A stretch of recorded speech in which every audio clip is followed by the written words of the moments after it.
I want to amplify the comment you made about being transparent when it comes to safety and take that out of the competitive conversation because, being transparent about safety is paramount. And I think it's going to lift the tide for this space. And I think that's a testament to sort of how you can move the needle in an industry with like-minded people get together and sit around the table and say, let's not compete on safety. Let's try to get some stuff done.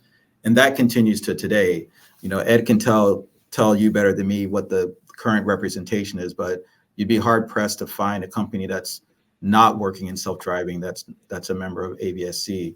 I think the second thing I would say to that is when you look at the freight space, it's heavily regulated, right? You have the vehicle itself that's regulated, the operations itself, are regulated, 2 different federal agencies involved, sometime a third when you look at the states. And so all of this stuff is like a lot of oversight. So when you talk about safety in the freight space, it is different for sure. They have safety management systems inside these companies who, work with these drivers, give them training and all this kind of stuff. So already there is a high bar of safety.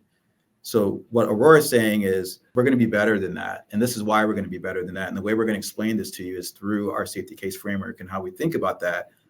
But we need the standards piece to come along with it. And so that's why, I'm a big proponent of companies getting together and working on these things, because then you can point to the standards and say like, yes, these are the standards that we're following. This is why we think they're important. And that gives everybody in the space just a little bit more comfort that, hey, there is not everybody competing on this of what is truly safety. Maybe we compete on how fast we do it, but the real the nuts and bolts of how you do it are things that we can share in a way that doesn't reveal anybody's IP, but it just gives, again, the public and broader folks at large something to grab onto that's actually real and tangible. And I really have to applaud SAE and ABSC and ITC for really trying to find this sweet spot of their traditional standards process, which, I suffered myself. It's painful for a reason.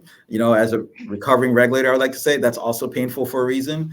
This is kind of a nice sweet spot where you kind of get the benefit of both and measured in kind of like months, not years.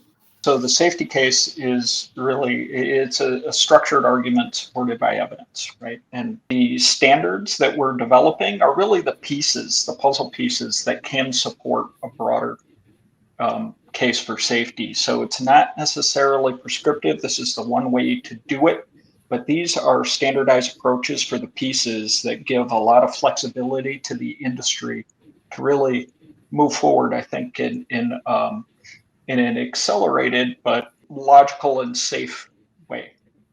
As Ed pointed out, there's a lot of flexibility in how you build a safety case. That's actually one of the magic pieces of it is it allows, at least we think at Aurora, for you to scale very rapidly, because when you go to a new ODD, let's say, or a new operational design domain for folks who aren't familiar with that term, let's say a new area you want to drive in, you don't have to redo everything.